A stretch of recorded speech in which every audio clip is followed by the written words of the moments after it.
Week 7 Hockey Sense topic is following up on goal scoring. And this week we're going to look at one-timers. Last week we looked at goal scoring, shooting through defensemen using the opponent team as a screen. And this week we're going to look at one-timers, the importance of them, and some tactics around them. So we're going to start with a question to consider: what is the hardest save for a goaltender to make? And that's an important question for any offensive player to think about and to understand, is what saves are difficult for goaltenders. And if I was to ask this to you guys as a group, the answers we probably get, one-timers would be one of them, for sure. You would say when the goaltender is screened, when there's a tip or a deflection on the play, when the goaltender is moving side to side. And these are all true, and we want to try to look at how do we combine those things. How do we take one-timers when the goaltender's moving side to side? How do we take one-timers when the goaltender's screened, even having tips and deflections in front? And I want to present a couple of important studies that have come through. Our own Josh Andrews did a study about 10 years ago, 2006, 2007. He looked at every goal scored in the NHL in one season. So it was a pretty extensive study, and although it was 10 years ago, I think the numbers are still very valid, and lots of studies out there since then have shown that these numbers are pretty accurate. So 53% of the goals in the NHL from that season were scored off of one-timers. 14% were scored off of catch and release, so that means the player received the pass, didn't stick handle, he just received it and shot right away. And 20% were off rebounds. And when we look at those stats, the first two go together is 67% of the goals were scored directly off a pass. And what does that mean? It means that the goaltender has to move. And when the goaltender is moving and in motion, it's a very difficult save for him to make. I think the other stat, and I threw that one in there as well because we'll look at rebound goals next week, but the other thing that happens a lot when a goaltender is moving is rebounds are created. So if he makes the save, it's difficult for him to control that when he's in motion, especially laterally, rather than being set square and ready to make a save and control the rebound. Now, another interesting study, very famous one that a lot of the NHL teams are using now, is Steve Valiquette, who is a former professional goaltender and now does a lot of work with teams in analyzing scoring chances.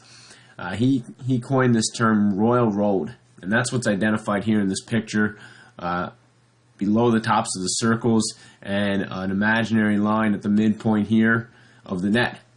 And the Royal Road is a line that every time a pass crosses that line and a player shoots off that pass, what Steve Valiquette has found out is that the chances of scoring are increased about 10% from any shots that do not cross that line. When we look at some clips here, these are a lot of just quick hits, clips of one-timers. I want you to think about those stats and studies that we just talked about. So here, a transition play, you'll see a pass across and a quick one-timer. And in all these clips, watch the goaltender.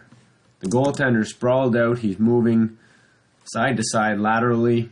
This is a pass across that Royal Road. No chance for the goaltender.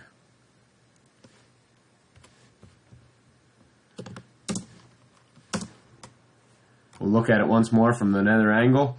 So quick turnover, especially off turnovers. The goaltender's out on top of his crease in line with the puck. Remember, the goalie always lines up with the puck.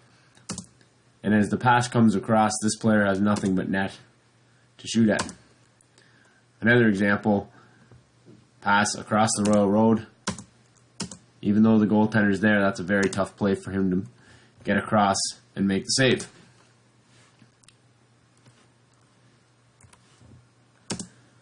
Here's another one off the rush. Pass, shot. And now I want you to notice a couple other things in this clip. The passer has an important role. He has to make the goaltender think that he could shoot the puck. If the goalie doesn't think he can shoot the puck, then he will cheat the pass and have a better chance of getting over to beat it. So here, Ovechkin, obviously one of the better players in the game. The goaltender has to respect that he's coming down his off wing. He has a chance to shoot the puck. His head's up. He opens it up. and the goaltender's just late to get there. Another clip here with a quick puck movement. It moves once across the Royal Road. Now the goaltender's got to move, and second time it comes through, no chance. We also see in this clip, player heading towards the net. A little bit of a screen there with the defenseman and his own player. And the last one we're going to look at, another example of the same one, one more that we'll look at, Steve Stamkos, another pretty good shooter. You can see, similar to the Ovechkin example, this player here has the puck on his off wing on the forehand, so the goalie has to respect that shot. He's thinking, if I cheat over, this player can snap the puck right away.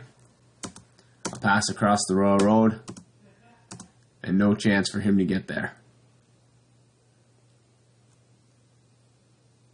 Here's the last example. Comes through from a different angle. By the time he gets there, puck's already off his stick. No chance for the guy between the pipes. So with all that being said, we want to think as a passer, you want to be able to force the goaltender to think that you might shoot the puck and be able to make those long lateral passes across the Royal Road. The other thing that we need to work on is our one-timers, obviously. As players, it's a tough skill, but it's one that if you start working on right away, you get very comfortable with, and it can be a game changer for you if you're able to one-time the puck and not have to stop it and stick handle it before shooting.